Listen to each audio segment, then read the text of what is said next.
simple solutions to complex problems. Euroconsumers is a cluster of organizations, a network of people, a group established to protect consumer rights and well-being that brings consumers and companies together in transparent relationships of trust that respect their independence. Our deep understanding of products and consumption gives consumers a credible, expert voice worldwide. We bridge the gap between buyers and manufacturers, between supply and demand. And in this digital age, we create opportunities for all parties to come together in constructive dialogue, partnering to build a future of better products and services. Euroconsumers has the power of a global group that believes humanity can develop, grow, and change for the better, and that we can promote this by uniting millions of consumers in strength and speaking responsibly for them, while simultaneously engaging in relationships of trust with responsible, sustainable companies.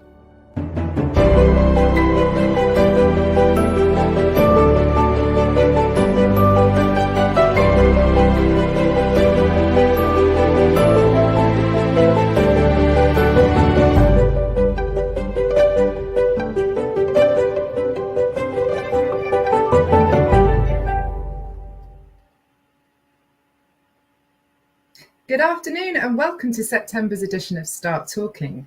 We're thrilled to be back after the summer break, and remember, if you've missed any of the webinars and want to catch up with them that we ran earlier in 2022, then they're all available on the links which are on the Euroconsumers website. So we've got them on Spotify and some on YouTube, so you can watch or listen to them at your leisure. But today we're delighted to kick off the autumn season and start talking about one of my favourite subjects, enforcement, because what's consumer protection without proper enforcement? And today we'll specifically be looking at enforcement via private collective proceedings, because it's 7 years since the Dieselgate scandal triggered a flurry of collective proceedings all across Europe and saw the EU Representative Action Directive finally come into play. This was trying to harmonise the different rights that consumers had to collective proceedings across the bloc. And in 2021, over 110 class actions were filed across Europe. Just yesterday, Euroconsumers announced that it had settled a coordinated consumer collective action with printer firm HP for losses that consumers may have incurred when they bought a printer that didn't actually work with non-HP products.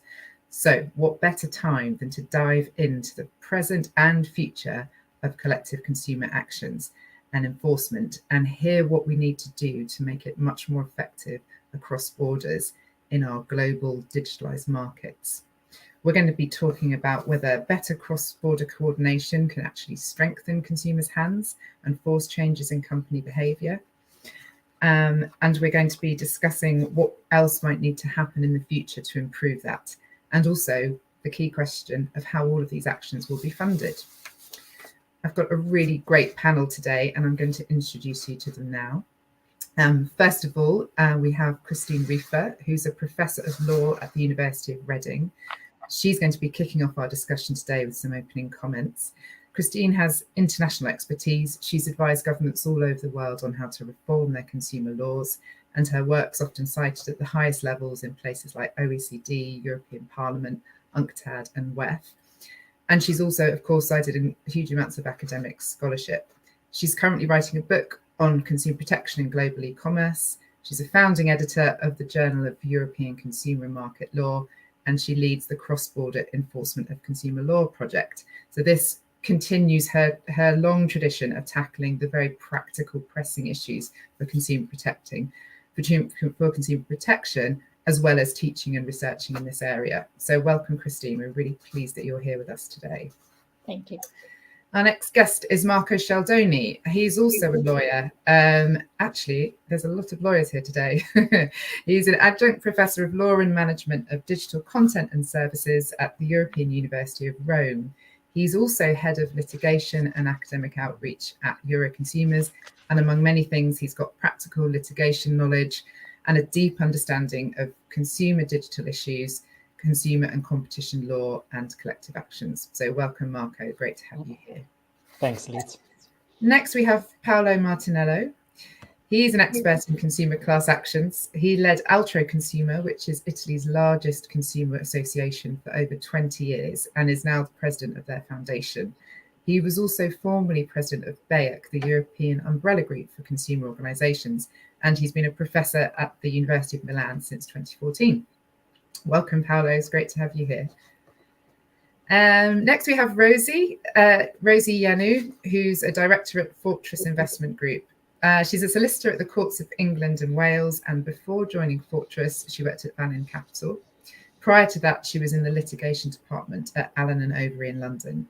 So in her current role as director at Fortress, she provides bespoke funding arrangements to really high-value litigation claims, and particularly specialising in large, complex matters like group litigation and claims and competition disputes. So Rosie, it's great to have you here. Hello. And number 5 on the panel is Maria Jose Azalbo. She's an expert in collective redress and comparative law. She's an associate professor at the University of Paris-Saclay and holds 2 PhDs, one from Paris Pantheon Sorbonne and one from the University of Buenos Aires. She's also the founder of the Observatory on Group Actions and other forms of collective redress. She sits on the board of 2 European organisations looking at access to justice at the European level, and is also a lawyer at the bars of Paris and Buenos Aires, where she deals with class actions in a range of things, including consumer, antitrust, environmental law, data protection, and discrimination. So welcome, everybody. And now you've met our participants, I think you'll know that this is going to be a lively discussion and also a very, very informed one. We have people with practical and research experience across many of the issues we'll be discussing today. But we also want everybody who's listening live now to take part of the discussion. So add questions and comments, and we'll get to as many of them as we can. I can't promise all of them, but please do interject and we'll get to as many of the questions as we can. Okay, let's get started into the subject matter. We're going to turn briefly to Christine Riefer, who's going to tell us about her thoughts on enforcement and the challenges that consumer law enforcement faces in our global digitalised markets today. Christine, over to you. Thank you. Thank you, Liz, and thank you to Euroconsumers for organising those webinars. They are always fascinating. So I'm very happy to be able to share my thoughts on cross-border enforcement. As Liz has mentioned, this is what I'm spending all of my research time on at the moment. Consumer law is a fascinating subject that has been developing across the world, more or less, leading with a development of a set of consumer rights. And whilst the enforcement mechanism that has been put in place is normally always there, what we find traditionally it's been thought and hoped that if we gave consumer rights, they would go and claim them using the courts that were normally the mechanism that was available to them. So the focus for a very long time was on rights development, and enforcement mechanism was more or less the poor parent. It's only very recently that more attention has been paid on effective enforcement mechanisms. And obviously understanding what effective means can be a little bit tricky, but I'll leave that to one side for today. But that has led us in recent years seeing an awful lot of intervention at EU level in particular, trying to strengthen enforcement mechanisms. It's also a trend that we start seeing across the world, and with some interesting case studies as well, with countries that are starting completely developing rights and mechanisms, actually trying to do both in tandem, whereas before we could only see rights development and the enforcement came much later on in the process. In the EU, part of the issues that we are encountering on enforcement stem from the fact that for a very long time, and it remains the case officially still today, enforcement is a national competence matter. So it's not a part of the harmonization process. It remains something that national member states need to organize. But we are seeing more intervention to create harmonized mechanisms that member states will need to adopt. So hopefully moving forward, we'll see less obstacle to enforcement of consumer law, but we have to be conscious of what we are working with and what is the inherited system. Consumer law in most countries also, whether it's EU or worldwide, has been organized across the private and the public enforcement divide. It's normally a mix of enforcement mechanism that we find. By public enforcement, what I mean is a national enforcer, a public body normally taking the lead and acting in the interest, the collective interest of consumers, whereas private enforcement tends to be consumers themselves taking the lead, historically very much on their own, for themselves. And more recently, we see an explosion, and I hope that it will continue, of consumers federating together in order to go and get redress. And that's what can be called in the US class action, collective action in some places, and representative action in the EU seems to be the more recognized way of calling those actions. The systems are needing to change because we obviously are seeing e-commerce and digital markets really change the way we consume. Digital markets are structured now in such a way as well that it is very much dominated. Competition doesn't work very well either in those markets, and that has created an awful lot of issues.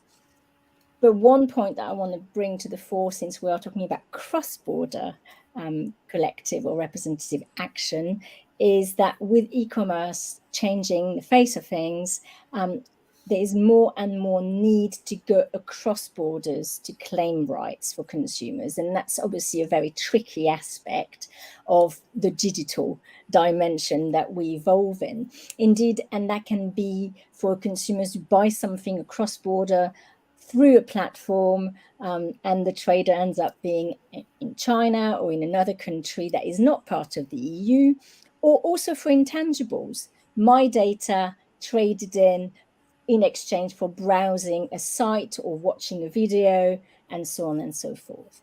Now, we have systems of enforcement that were devised in an analog era that didn't envisage at all situations like this, where the primary focus is not what's happening on the consumer's doorstep, but actually what's behind the logistical chain, effectively. Mm-hmm. We also see an explosion of the role of online platforms and big tech in general, and an exponential rise in unfair commercial practices and unsafe product being sold online, which makes enforcement extremely tricky for public enforcers and private enforcement alike. The traditional view of enforcement has been that consumers would take action. Unfortunately, in the digital market, I don't think they are capable on their own of keeping traders in check and changing the nature of markets. And indeed, it is very important that consumers are able to federate and act together in order to potentially get some change. The system remains, however, that it is for the wrong consumer or consumers to go and get their remedy after the harm's been done. And when it's cross-border, it might be quasi-impossible to do. It's also seldom a single consumer that has the resources necessary to even evidence the wrongdoing in the first place. So to me, a change of model whereby we expect fairness by design may be more adapted and is borne out by economic analysis.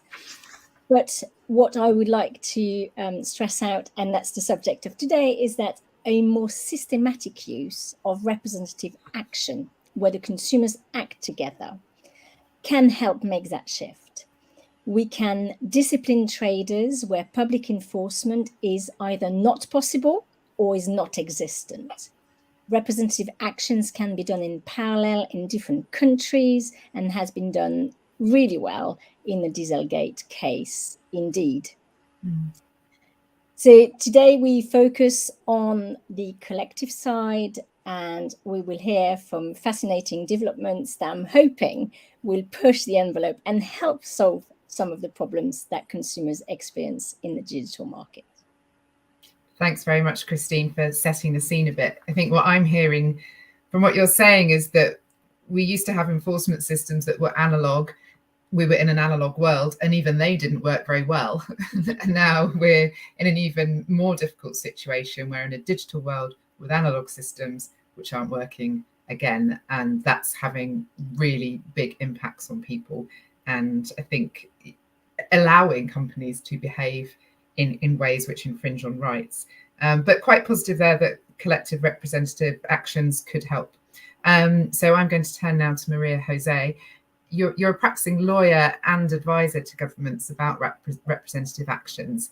And I know you know a lot about the new EU directive. So having heard what Christine's spoken about, what are your thoughts on whether the directive can address some of these problems? Let me first thank you and Euroconsumers for the invitation to start talking about topics that are dear to my heart. And thank you for the question, which requires confronting the challenges consumers face in cross-border digital markets with the objectives of the Representative Actions Directive and its potentialities or outcomes in the legal systems of the different member states. By its nature, a digital market entails risks that are specific. We've just heard about them. They can be diffuse and affect an indivisible category of persons, making it difficult to identify them, or they can target a specific group. The same can be said regarding infringers. As for the breaches, not only can they affect consumers' rights, but also fundamental rights, and they provoke mass torts whose amounts may be negligible from an individual point of view, but they tend to be considerable when envisaged as a whole. Last but not least, infringements in digital markets are cross-border. So the question arises as, what is the added value of the Representative Actions Directive in terms of enforcement?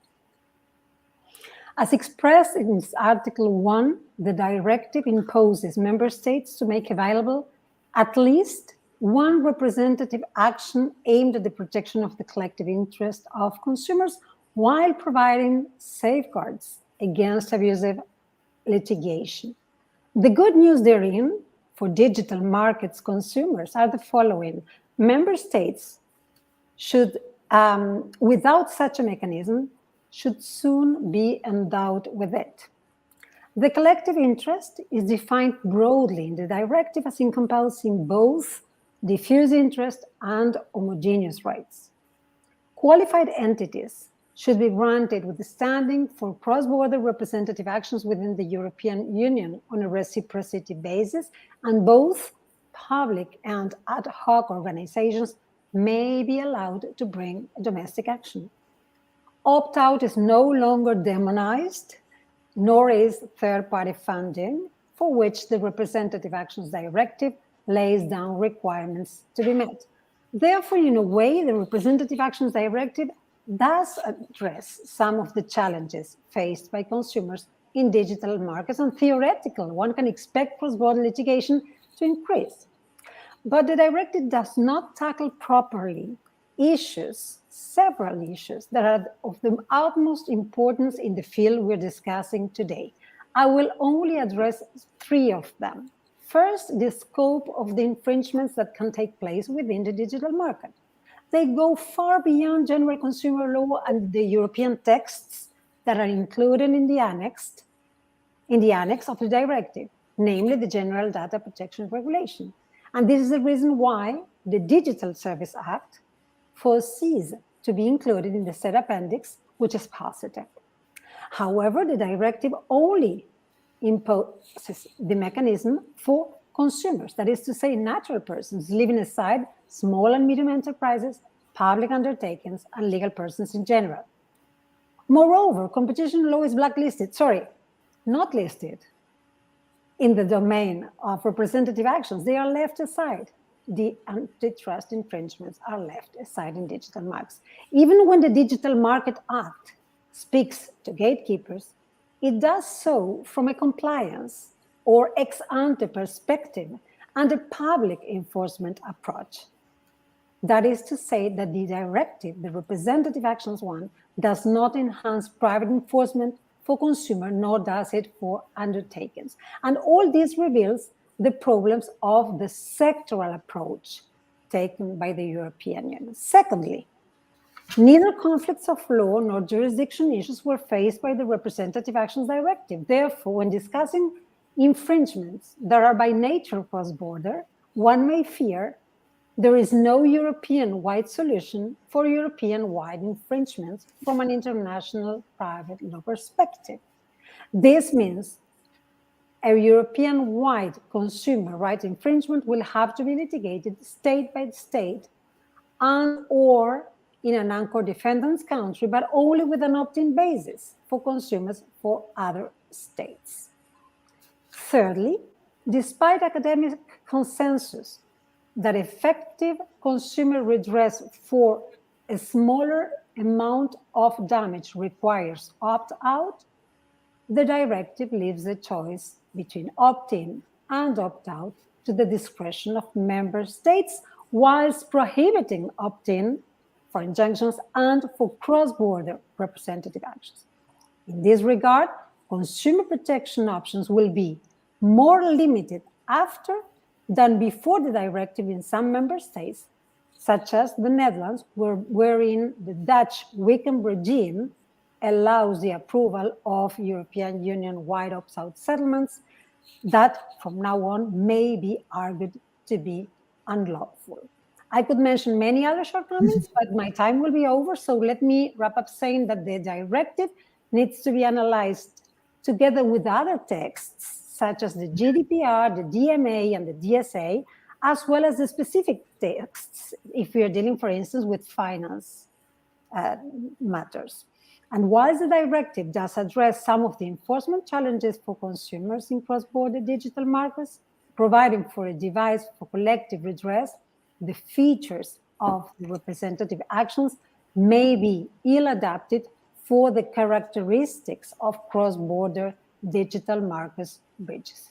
That is why, with a close friend of mine, we have written that the directive seems to be a sheep in a wolf's clothing. That's a great phrase, Maria, and thank you so much for that. And I'm going to ask Paolo to pick up on some of the points there, staying with the Representative Actions Directive. And Maria Jose mentioned there that it doesn't get over this problem of private international law and consumers having to opt in across borders. So could you tell us a little bit more about how you see that challenge? Yes. Thank you, Liz. I think that this issue has already been touched by Marie-José.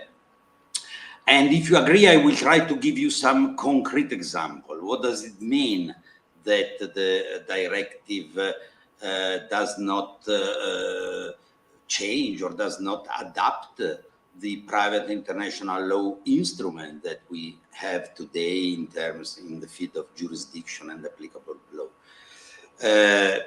We have an Italian group of consumers that have been cheated by a French trader selling online on a website.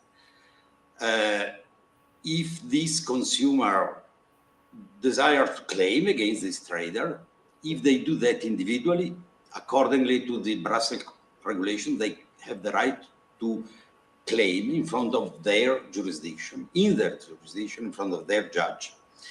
And this is a changement that has been done a few years ago to Article 18, just to go through the online and the digital dimension. But this does not apply to collective redress.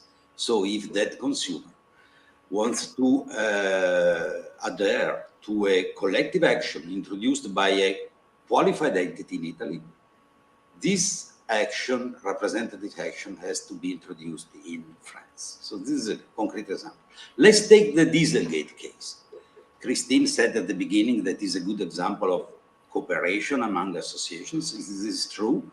But if we look at the picture today, we have a country, Germany, where the consumers has obtained a compensation through a settlement. We have Italy, where there is an action that has been won in first degree. Now we are in appeal that recognize the right of 60,000 consumers to be compensated with 3,000 euros each. We have other countries where these representative actions national are running and are not yet finished. And we have other countries where nothing happened. Neither settlement nor actions, nothing.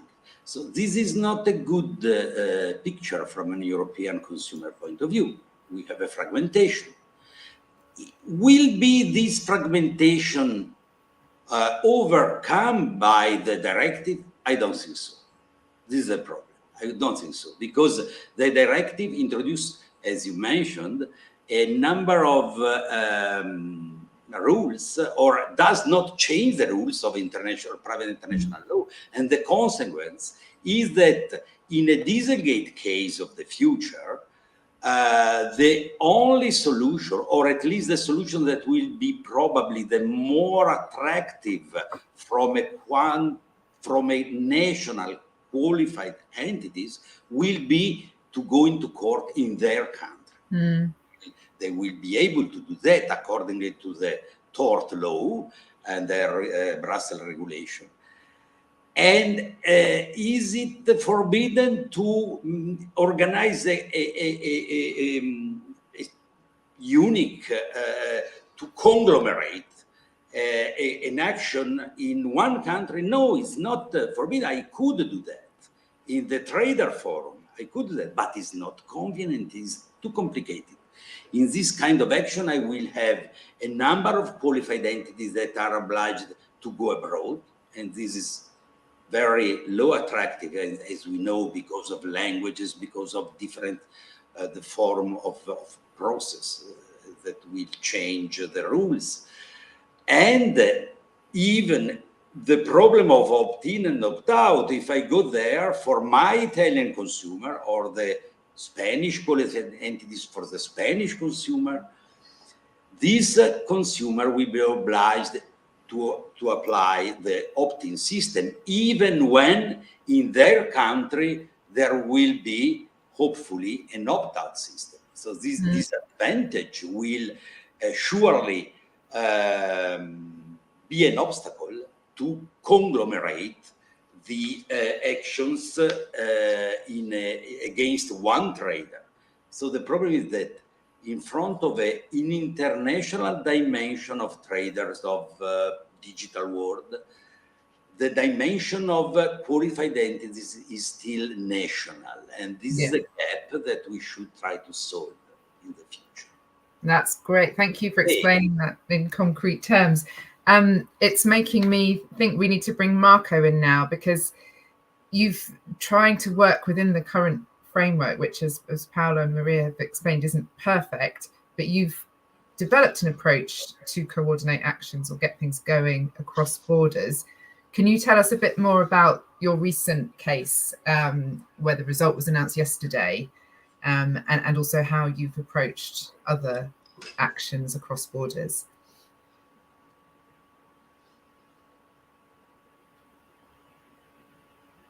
Maria Jose and Paolo, about the directive. I think that the real change in the directive is for those countries which do not have a legislation already in place in class action. But for the other countries, I don't think there is so much news about the rights for the consumers. But thanks for giving me also the opportunity to talk about our last achievement as Euroconsumers, which of course I'm really proud of as a head of litigation, is what we have called the HP Printergate. That is something that takes us back to in November 2020, when the Italian antitrust authority fined HP with the 10 million euros for not informing properly the consumers about the dynamic security feature on the printers. Dynamic security is a technology that HP places in certain printers, and which HP states, of course, it is used to protect the quality of the customer experience, the integrity of the printing system, the intellectual property. Basically, for those of you who are aware of the intellectual property issues, this is a technological protection measure which is implemented both on the printer and on the cartridge. What happened so far, and what was in the decision of the Italian Competition Authority, was that this dynamic security system could cause printers to reject certain non-HP replacement in cartridges equipped with non-original HP chips. So basically what happened, that this generated an error message on the printers, which led users to believe that these perfectly good third-party cartridge were indeed defective. And so they were forced to purchase new cartridges, maybe HP original cartridges, so to suffer a damage from this misleading information. So long story short, because we don't have too much time, but on May 2021, we reached out to HP on behalf of our 4 countries with a cease and desist letter demanding for redress for the consumer in our 4 countries, and also announcing a class action in each of our 4 jurisdictions in case we didn't receive any news. What happened after that is that I was really surprised about that in a positive way, that HP opened a good and frank dialogue with us. And I have to thank also the colleagues in the legal department of HP. We made together a tremendous work to draft this settlement in the supreme interest of the consumers. So more or less 11 months after, we reached this agreement that was formally announced yesterday, but it was signed at the end of May. And this agreement that we reached established a fund of $1.3 million for the consumers in our 4 countries, so Italy, Belgium, Spain, and Portugal. And the consumers are eligible in those countries to receive a compensation up to 95 euros, split in 2 different components. There is a flat redress for the printers that is up to 50 euros, plus an optional redress of 45 euros for the cartridge that didn't work. So exactly in this moment, for those of you who are listening, if you go to the website of OCU in Spain, Deco Protest in Portugal, Altro Consumo in Italy, Testasciai in Belgium, you will find how to submit your compensation claim and to get the money directly from your consumer organization.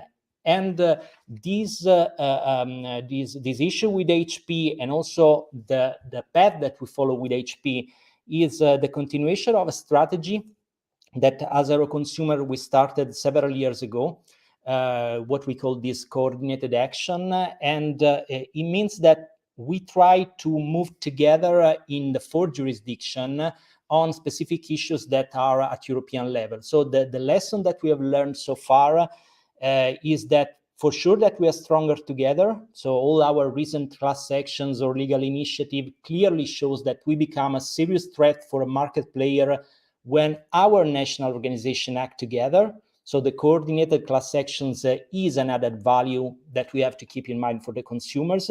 The other point that I think was also tackled by Paolo, which is a little bit counterintuitive, it's the fact that to have a fragmented legal action, but based on the same legal arguments, may have even more power than a single one carried on by several entities in the same jurisdiction.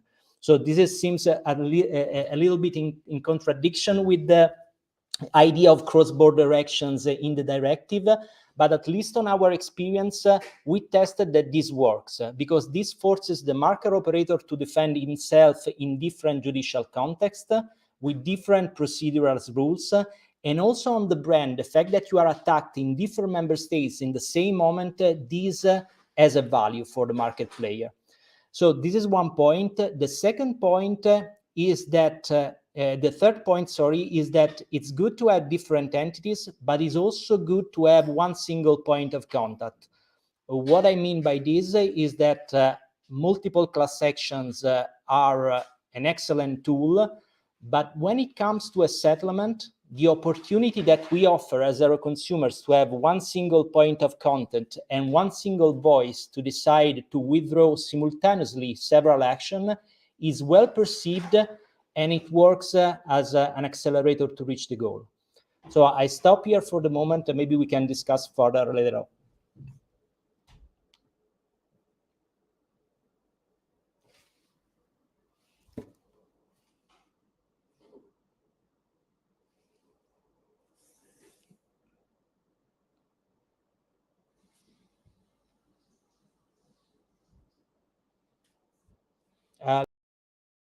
Mute. You're still mute. Sorry, just to clarify, it's possible for Euroconsumers to do this because the 4 countries involved have a similar regime. Not because they have a similar regime, but because the actions in this case was based on the same legal argument. So this was an unfair commercial practice. So the legislation is almost homogeneous in all the countries. And so this is why it is possible to run this kind of coordinated action. Okay, I see. And earlier I was looking to see if I had an HP printer and thinking if I was in one of those countries, I would be eligible for compensation. I think what was really interesting, and I'm picking up on something Maria said as well, and now in the light of the HP case, is obviously consumers have these printers, but also many, many businesses and SMEs will have them as well. And it strikes me that there's a question of, well, who is the class involved in cases? And particularly in the digital world, where there's a handful of large, powerful firms, which consumers and SMEs are equally reliant on. So are consumers and smaller businesses or national businesses now almost the same class together? What do you think of that, Marco? And then Christine, I'd like to hear what you think about that. Yeah, this is absolutely an interesting question. I mean, talking about this settlement, this is only for the consumers, so only for people acting not on a commercial basis on running a business, but this was a choice made in the settlement agreement. What is interesting, for example, in the new legislation in Italy, that the new class action that was enabled last year removed basically the word consumer from the environment of class action. So now in Italy, we can run class action also on the behalf of small, medium enterprises or practitioners, professionals. So, and I mean, this will be more and more. I think that also Paolo will tackle this issue, especially in the antitrust cases. More and more, the damaged ones will be the small, medium enterprise against the big corporation. So it's a change that is pretty interesting. Yeah, Christine, did you have any thoughts on that? I do, of course, I've got thoughts. Whether they're any good. So yeah, I think for me, I think it's very important to start thinking more of how SMEs are going to be able to defend their right to a fair marketplace, because they are clearly not interacting with big tech on an equal footing. And in that sense, there's a parallel there with consumers. But I would very much warn against making an amalgamation between consumers and SMEs, because the rules probably would benefit from being separate. Because to my mind, the ethos, the rationale for entering into relationships with big tech will be different, whether it's an SME doing it or it's a consumer doing it. And therefore also the needs might be different. Having said that, it is true that in the digital economy, the needs of SMEs and consumers may also very much align. So we see that with the HP example and the printers. it's also true, and I'm taking a not so hypothetical example of a situation where we could have a consumer potentially overcharged for purchasing an app, because in fact it transpires that maybe the app developer had very little choice over a certain purchasing mechanism, and therefore had a fee to pay and pass that on. So that could be an interesting way of seeing SMEs and consumers' interests collide, and where there might be benefits in running actions that will involve both type of market actors.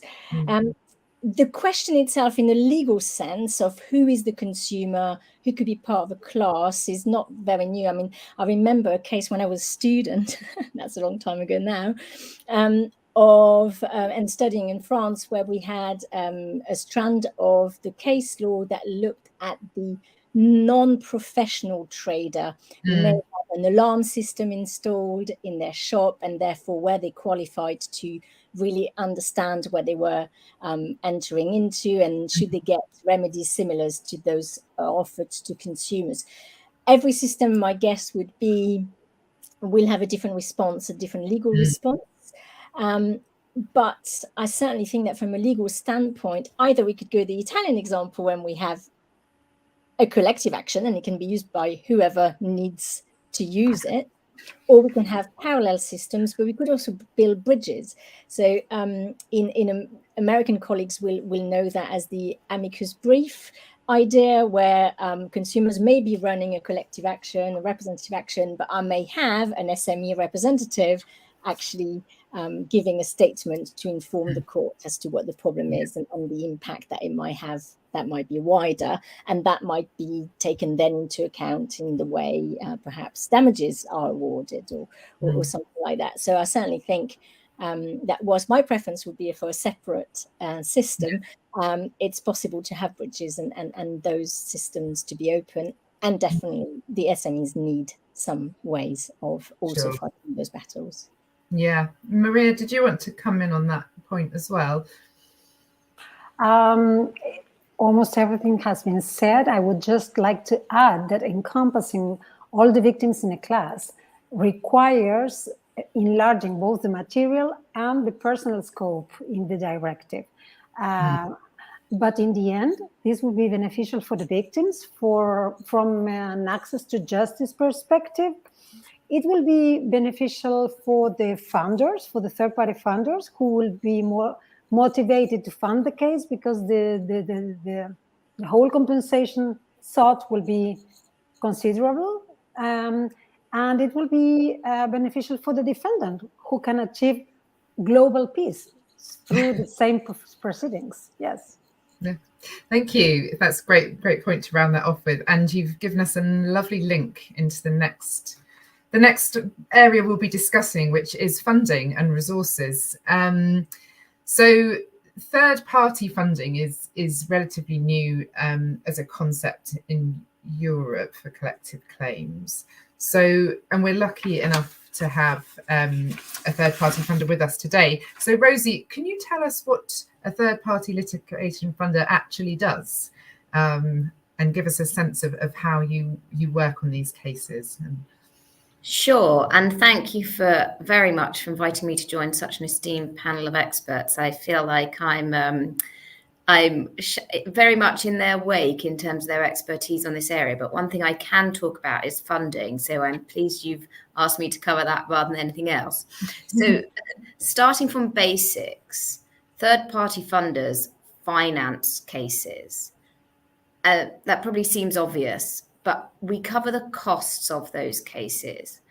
This includes consumer redress cases, but it includes all other meritorious types of claims as well. Group claims in very many areas, and also single claimant, single defendant litigation.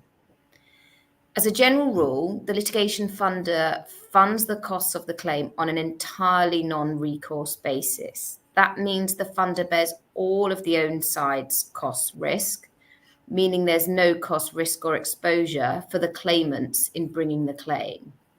If the claim loses, the funder loses all of the money it's invested in the claim. If the claim wins, the funder receives its money back plus a return on that investment. Now, what that investment return will be is going to vary on a case-by-case basis, and there's a number of factors that input into that. But the return is usually caveated on the basis of either a percentage of the damages received or a multiple of the funder's capital invested, perhaps a hybrid of the two. My strong view is that funding enables meritorious claims to be brought that would otherwise not be brought for cost reasons, and that plays directly into the enforcement discussion that we are having today. Of course, there are, in theory, other means of funding mass actions, including public interest funders, crowdfunding, client-owned funding, and indeed in some jurisdictions, state funding. However, in reality, the majority of mass actions in Europe are funded by commercial litigation funders. Now, I am relatively frequently asked if I think the increased availability of funding has driven the increase in mass consumer claims in Europe. And my answer to that is no. I think it's the regulatory and the statutory framework and the innovation that we are seeing from organisations like Euroconsumers that have been introduced and developed in recent years that has driven the increase in mass consumer claims across Europe. Without that framework and without that innovation, there would be no claims. Funding just facilitates and enables that, ensuring effective consumer redress is achieved. To my mind, that's a good thing. Thanks, Rosie. So the funding isn't driving it; it's facilitating changes which the legislations and the nations wanted to see. I think that's an interesting point. Absolutely right.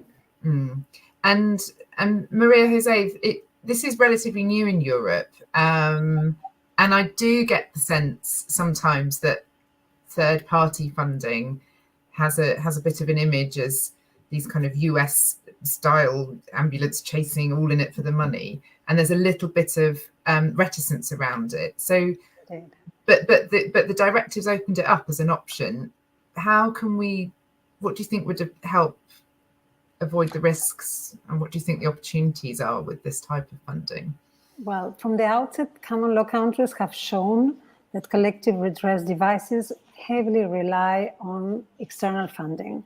That is a fact. Unfortunately, the economic viability of the representative actions is not guaranteed in the system the way it is today. First, because the member states are neither required to fund the representative actions, even the serious ones, nor forced to accept third-party funding.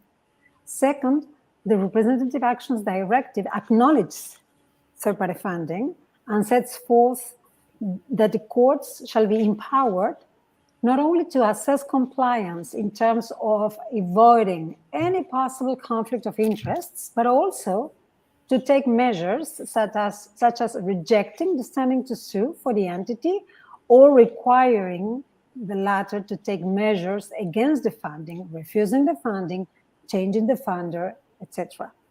But the rule we are talking about third-party funding is not mandatory in the directive. For instance, France does not need to adopt any rule in this respect, even if France, and I advise this, could seize the occasion to regulate or to explicitly say that third-party funding is okay, namely to consumer associations, because the latter are not used to private external funding and seem even to fear it, whereas it could help them improve their activities for consumer protection. And let's be clear, without third-party funding, the majority of the collective actions in the three major countries in terms of collective redress, the UK, the Netherlands, and Portugal, would never have been engaged without third-party funding. This is why I see in third-party funding an opportunity in terms of access to justice. But there are also business opportunities which are also noteworthy, as there are unexploited markets today for funding, for legal services, for economic consultancies, amongst others. Still, to assess the utility of third-party funding, we need to distinguish cases whereby damages per capita, sorry to insist on this, are important and justify proceedings that interest third-party funders, and the others, the so-called negative expected value suits. In the former, third-party funder is indeed a fantastic tool. In the latter, to tackle unimportant damages per capita, to paraphrase American multi-district litigation, I think we need multi-jurisdictional consumer litigation brought by an entity representing consumers from several, if not all, member states, including the smallest one. Thanks. That's really interesting, and I really liked your take on that. I think we're getting to the same point, which I want to put to Rosie. There's something in the directive saying that funders should not divert the action from the protection of the collective interests of consumers, and this is key, isn't it? So the funding enables it, but we need to be careful that it doesn't distract from the actual outcome for consumers. So how do we make sure that happens? What's important to you, and what do you think should be important to any other funder? Yeah, I agree with you that Maria's answer around the importance of value being returned to claimants has to be at the heart of consumer redress across Europe, and the really interesting point as to the economic value of these claims in some member states. But perhaps we can touch upon that again if we've got time. Just to answer your direct question directly, Liz, I think it's kind of trite to say, but I will say it at the outset, that reputable funders seek to fund meritorious claims. That doesn't mean every claim we fund wins, but we are seeking to fund meritorious claims. As I mentioned previously, in most instances, funders are making non-recourse investments. So Rosie, can I just ask you, for our non-lawyers in the audience, when you say meritorious claims, just what do you mean in good ones? Good ones. Okay. So, and that's the long and the short of it, which I will come on to, but that's the point. And we're making non-recourse investments. Non-recourse means we don't get any money back if the claim loses. And these claims can cost very many millions of pounds to bring. That's a whole nother discussion around enforceability of consumer redress, but let's touch upon that later perhaps. So what is important to us, as I've just kind of said very directly, is that we are investing in good claims. But what do we mean by good claims? We mean strong claims. So strong claims on the law, strong claims on procedure, on the facts, with good representation, both as the lawyers, but also as the people who are acting on behalf of the consumer group, Euroconsumers or excellent class reps like yourself. And it's important to us that the claims win, and that win is good. And good can mean different things in different contexts, I get that. But what it consistently means is that funded claimants are deriving value from their claims.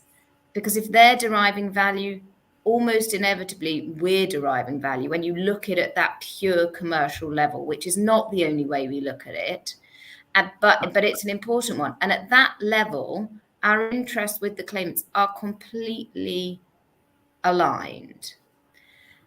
And I think it's important to bear in mind that, as everyone attending this seminar today knows, there are costs involved in bringing litigation. And there's this whole separate debate about whether those costs are reasonable and the drivers and interests that sit behind those costs. And there's yet another debate entirely about other things like regulator activity on enforcement, and indeed defendant behaviour necessitating action and driving up the cost of claims, which I won't enter into today. But none of those factors lay at the funder's door when we talk about diverting the action away from the protection of collective interests of consumers. In properly funded, properly structured cases involving reputable, well-capitalized funders, frankly, the types of cases I fund and want to fund, funders do not divert the action away from the protection of consumer interests. As I said before, we facilitate the bringing of those claims, frankly, in the interests of consumer protection, in circumstances where without funding, these claims simply wouldn't be brought because they couldn't be brought. That's a whole different systemic discussion, which is nothing to do with funding. Okay, I hear you, Rosie. I'm going to ask Christine something now, because you've mentioned something that I know she's thought about, and that's this interaction of public and private enforcement. And I know, Christine, you've got some strong feelings on that and where the money should be going. But do you want to reflect on what we've just spoken about? Yeah, I mean, I think it's right that even if we think of performance representative actions, they will need funding. Yeah, we can't do anything in this world without any money. That's just a fact. And states generally have removed themselves. Even in Europe, they are shrinking, whether we like it or not, which means that public services and things that were normally or traditionally could have been taken on by national enforcers, or even the courts, their resources have shrunk, means we can no longer do it. So from my point of view, obviously, the work that I've done in previous years has been all about enforcement, and it has shown, in my view, that without public enforcement, we really cannot function. We will have markets that will go into downward spirals. We will actually incentivize, and we're already seeing ourselves in that situation. Bad practice is incentivized. Collecting data without telling consumers is actually what everyone is at, not because they want to be bad traders, but because if you don't collect the data and present results that are going to be actually relevant to the person browsing, then you lose that customer and it goes somewhere else. So even if you want to play by the rules, you can't. And we don't yet have enough systematic enforcement. That means traders are going to know that if they misbehave, there's going to be a sanction. So I think, to my mind, I would love to see loads more money going to public enforcement, because also public enforcers are set up. They are groups, entities that can talk to each other. There's already structures. So we can have a bit of a shortcut to all the problems that we're talking about. We heard earlier about when you do cross-border, it's really good to have one point of contact. If you think of national enforcers doing that, the structure is already there. Having said that, there is no amount of money in the world that will sufficiently resource enforcers. There will always be things that they cannot do. And therefore, private collective enforcement needs to continue to exist. But I think we need to be a little bit smarter about how we start thinking about the enforcement picture. And yeah, what we knew, almost, we've got to get rid of it and think of the future. And Liz, I'll plug your work now. You also worked really hard on the report that we've done for the United Nations, looking at how can we use technology itself in order to help consumers get redress, whether we use that in developing systems or whether we use that to actually enforce pretty much automatically some consumer rights.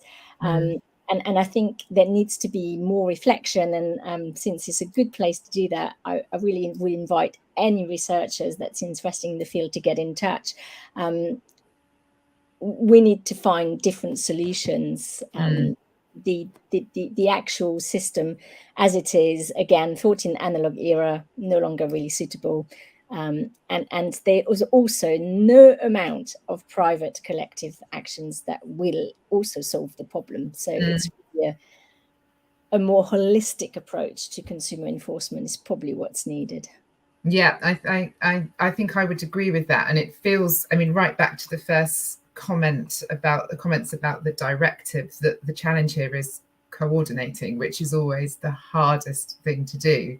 But like you say, I would agree, we're in a market that's so uneven that people are, it's almost legitimized that some of the behaviors will carry on, and consumers often not even realizing they're happening, or that they are breaking consumer or competition law. So it just feels like a rebalancing is needed, and whether that's going to be through private or public, or them working more effectively together. I just wanted to bring in Marco on another point around the European system, which doesn't allow for punitive damages.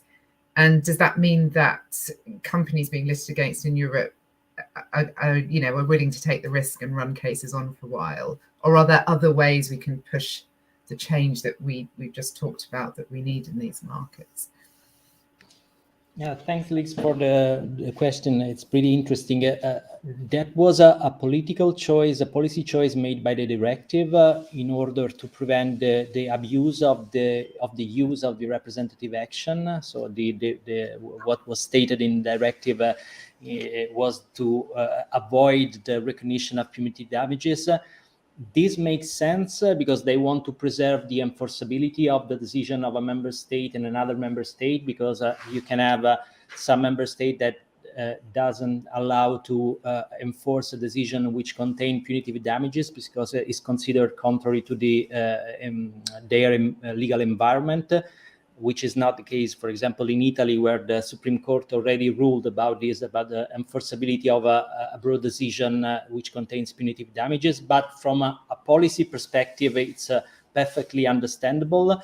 The question is, if in this system, in this society, which is characterized more and more by an intangible economy, if the system that we have right now, so a purely compensatory redress system, may end up not discouraging conducts which produced enormous profits for the company, but the damages are really difficult to prove in court. So we were mentioning before the data protection issues. This is the typical issue where the harm for the consumers is really difficult to prove. So you have 100% for sure the infringement, but then to get compensation is really difficult. Of course, in the doctrine, you will find that the punitive damages are the one of the core of the success of the North American judicial system in mass tort claims. Of course, this is a different tradition, but we have to consider if our system is fits with the needs of this intangible economy, or we need some kind of changes, adaptations. For example, the introduction of statutory damages in specific cases could be also a solution, because basically what you have now, and I think this also referred to the need of the third-party funding, that especially for system where there is a pure opt-in. For example, in Italy, we have this kind of system, especially for small claims, is really difficult to build a class because this is really, really expensive for a consumer organization. So to collect the money, and then you have a big uncertainty on the outcome, and a big uncertainty on how much the consumer will receive at the end of the day. This means that the company can go away with an enormous damage, an enormous profit that the company has received from the damage, but the damage is so divided in so many little pieces that at the end, no one is responsible for it. So this is the contradiction of the system in this moment that I see in Europe. I like the idea of the intangible harms that we need to enforce. Paolo, can I just ask you, I mean, you know a lot about collective actions that are being brought, but ones on privacy, there's not so many that have been successful, are there? Sorry, can you repeat the answer, because I was not looking at. I was just touching again on the the data protection and privacy Yeah. case and class actions, and we haven't seen many of those. Would you like to talk a bit about why that might be and what could help? But in data protection cases, the main problem is what Marco has said now. It's the quantification of damages. I mean, I think that in the future, accordingly to the GDPR, we will have a number of violations, and this violation will be always cross-border. In these cases, we will have the problem, the judiciary, the proceeding problem that I mentioned before. We have to be clear on that. We will have a nature of qualified entities that, in my opinion, is not yet adequate to the dimension of this kind of issues. I agree, of course, with Marco when he said that a number of national representative action is a good pressure on big players, on global players. But today we have no choice. So we have to do that. And we hope that is a good solution, and it may be. But I would like also to have a choice in the sense to have a global action against a global player. So this means that the international dimension of qualified entities should be in the future strengthened by the directive, by the European legislation. That is not the case today. Today, the idea of an international qualified entities is very low. It's very poor. It's mentioned, but it's not clear at all. The second thing that I want to say about your question is the quantification of damages. As I said before, in the digital field, but at some extent also in the unfair commercial practice field. The most difficult issue in the Dieselgate case was exactly the quantification of damages. Even before, the link between the illicit behavior and the consumer, so the fact there was the damage because of that, and then the quantification of damages. Yeah. If we got some good results in different jurisdictions, mainly in our Italian case, that is the most important, but also in some individual cases, is because the courts have made an effort in defining an idea of damages that is not a pecuniary compensation of an economical loss, but is something different. But when we go into this field of difference, is a wild field. So we need some guideline there, and we need some evolution of the legislation that so far has not yet been done by the directive, and is not been done in the private international law, because it's a problem of private international law. Yeah, I see. Yeah, that's interesting. So it's always been a problem, this quantification. It's not one just for the digital world. Okay, we're coming towards the end now. So I'm going to ask everybody to give their final thoughts on the future and looking ahead, and what needs to really change, or what you'd like to see change in terms of making cross-border claims more effective. Maria Jose, I'll come to you, and looking to the very immediate future, what advice would you like to give to EU member states who are transposing the directive? Several improvements are to be expected out of the transposition. I am still willing to believe so. Firstly, regarding the scope, I think member states should nonetheless go beyond the directive and enshrine a truly horizontal approach for collective redress, taking into account any area of mass infringements, irrespective of consumer law, financial law, data protection. Secondly, standing to sue, going again beyond what is mandatory in the directive, could be explicitly granted not only to qualified entities in other member states, as laid in the directive, but also to ad hoc entities, public bodies, and the ombudsman where existent. Thirdly, the opt-out rule is indispensable, if not for all, at least for cases that involve small damages per capita or those whereby it is in the interest of a sound administration of justice to award lump sums. And I think that is one solution potentially for data-related class actions.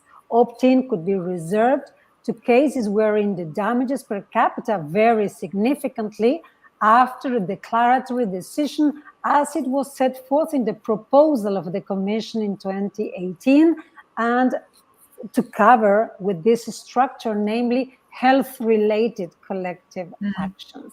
Fourth, we definitely need a Cyprus rule for the purpose of giving the non-recovered funds a destination related to the subject matter. We need collective redress to be serious. Fifth, member states should explicitly acknowledge third-party funding, namely to ensure transparency and to empower the judge with the possibility of controlling litigation funding agreements when needed. In general, this leads me to a final consideration. We have an unusual high number of directive provisions that are mere suggestions, turning much of its content into a soft law document, a sort of recommendation 2.0. To mention a few of those non-binding rules, I would like to recall the principle of procedural diligence, assistance to plaintiff, cooperation and exchange of good practices, the application of effective, proportionate and dissuasive sanctions, including fines, in the event of non-compliance with orders to sit in collective redress, namely production of evidence, transparency, information, registries for all this. And yes, I think they all seem meaningful and are worth transposing as well. However, the fact that the member states have discretion to do so, we will not be able to avoid forum shopping, which may lead companies to settle in defendant-friendly jurisdictions. Yeah. I do not think the writing is on the wall, and we're still allowed to keep hope alive, but... Okay, so less suggestions and more action you'd like to see. And Rosie, what about the future for funded consumer cases? Are we going to see companies just factoring in litigation as a budget line, or do you think there's real change in the offing? Yeah, I mean, while there's an increasing number of funded consumer claims in Europe, procedurally funded consumer claims still remain in their infancy. Very few have actually reached a conclusion. And I think as the substantive and procedural landscape becomes clearer with public judgments and settlements, it's inevitable that the number of funding consumer cases across Europe will also grow. And I hope and think that the increased certainty is going to be good for everyone. Hopefully, ultimately, resulting in faster and more effective redress for consumers, and therefore strengthening consumer power and consumer rights. I mean, on your question about increasing expensive litigation budgets, I defer to others whether that will ultimately mean companies factor in expensive litigation as a budget line item. But my hope would be, instead of increasing budgets, they aim for early settlement, which is a much more effective use of their funds. Thanks, Rosie. And Christine, a plug again for your cross-border enforcement project. So that makes a series of recommendations to governments across the world about how they could improve enforcement. So what needs to change in the long term, and then what can we do now to make a change towards better enforcement? So a lot of the recommendation were actually public enforcement focused. Yeah. So I'm not going to mention those. I've already done the plug for my public enforcement call. But I think the reality we live with is that any binding international framework is way off. It's not something that we probably can rely on in our lifetime. I mean, some of you may live very, very old, but I think we just need to look and concentrate as to what is feasible to do now. So to fight back, we have to use what's available. Coordinated actions, to my mind and to the team that helped write the report, seem to be the most promising tool, in the sense that there is enough countries, places where we can do something, and it will look different in other countries. So there was an interesting case against Facebook a few years back where the Germans went at it from an antitrust point of view. The Italians used unfair commercial practices. The English went with data protection. So they all used what they could and whatever legislation was available and got a remedy. And that's a little bit clunky. It's not very elegant, but I think it did the job, in the sense that there was a lot of publicity around the case, enough to keep coming back in front of consumers. And as a result, Facebook did change their practice, and that clearly showed that there was enough pressure in the public opinion courts. And I think we need to harness that a lot more right now, because we have nothing else. As we heard, the great hope and kudos, I think, though, to the EU for having got a piece of legislation that looks about a framework for collective action. It took so long to get there, but as Maria pointed out, there's a lot of work still to be done, I think, for it to be really effective and helpful. But we've moved the goalpost now. Yeah, we had nothing, now we have something, and every year we can push for a little bit more, and we can get to somewhere where it might be better. So I think building the idea of the coordinated action, and we've got great specialists that actually got that off the ground, and I hope that people can tap into their expertise, ask as many questions as possible, and copy the method using their own tools. I think that would be really good to help consumers everywhere around the world. We obviously need to continue to develop consumer laws that might not be harmonized, but at least will be compatible with one another, meaning that there will be bridges that can be used, and that really works whether we're talking about private action or public enforcement sides. There's very often on the public enforcement side, the complaint is that if there is a trader abroad, we as an enforcer cannot do anything, and often it's not possible to also respond to a demand from a foreign entity to do anything, because the national consumers are not affected.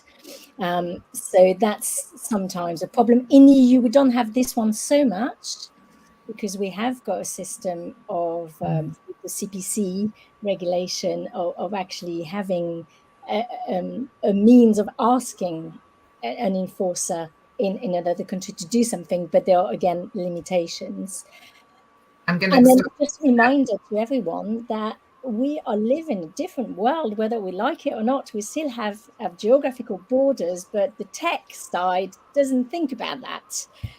And they've completely transcended. So if we continue to try and create legal enforcement mechanisms that take those into account, we will fail eventually. So we need to start thinking tech, whether we like it or not. And it might seem counterintuitive to think, oh, let's use more tech to fight tech. But actually, I'm not so sure there is a different solution to that. Thanks, Christine. That's great. So I'm hearing from what people have said, we need to take what's suggested in the directive and make it really solid. We need to engage companies and help and make them realise that early settlement is in their interest. We need to be using what's out there, even if it's clunky and not perfect. We need to be working together to harness that for the best outcomes. Interested really in that idea of the court of public opinion. So there's a third arm to this: public enforcement, private enforcement, and then there's also consumer behaviour, which needs to be harnessed. So with all that in mind, Marco, are consumer organisations up to helping this? Do they need to change their game and start thinking, like Christine said, about a world without borders, and how can they work in this new world that we're in? Okay, I was muted. No, well, I mean, in a nutshell, because I know that we are already out of time, my personal view is that in a digital economy without borders, the consumer association can be effective in protecting consumers only if they become themselves multinational. Of course, this can happen in different ways. You can have, as in our case, a local organization that are part of the same group, but you can also have local organization which delegate cross-border enforcement to an umbrella organization. These are pure technicalities. There is no right or wrong, but the goal should be to create a critical mass, to aggregate the demand of justice. So in a nutshell, divided we lose, together we win. Thank you, Marco, and for that wonderful short final comments. Thanks everybody for participating and everyone who's joined in to watch us. Next month, we'll be looking at influencers online and what that means for consumer protection. And please remember, as I said at the beginning of the episode, all of the previous episodes of Start Talking, which cover the metaverse, cryptocurrencies, inflation, disinformation, can all be found on the Euroconsumers website, where they link to those recordings. So it's been fabulous having you all here today. Again, I've learned a lot more in an hour than I knew before I started, so that's always great. And I hope you've all enjoyed it too. Thanks ever so much, everyone. Goodbye. Thank you. Thank you. Thank you. Goodbye. Thank you. Bye.